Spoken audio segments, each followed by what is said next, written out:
No need to disassemble mobile phone charge interface test board. Quick detection of mobile phones suitable for Type-C and Lightning interfaces.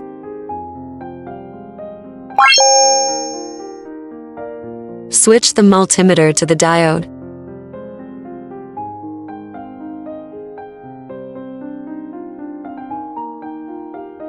Turn off the IP phone and connect the test board. Use the red test lead of the multimeter to fix it at the GND detection position. Measure separately with black test lead. VA. Add negative pole. Add positive pole. When the three measured values are all OL or have a large resistance value, it is normal. If the measured resistance value is close to O, it is a fault. Please check the cause of the fault and perform repairs.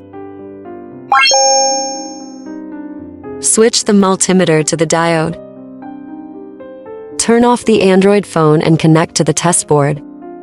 Use the red test lead of the multimeter to fix it at the GND detection position. Measure separately with black test lead. VA. CC1. DP1. DN1. It is normal if the measured resistance value is greater than 200. The resistance difference between DP1 and DN1 should be less than 30 under normal circumstances. If the measured resistance value is close to O, it is a fault. Please check the cause of the fault and perform repairs. Switch the multimeter to beep mode. Quickly find the corresponding detection point name on the motherboard. For example, look for VIA detection on the motherboard.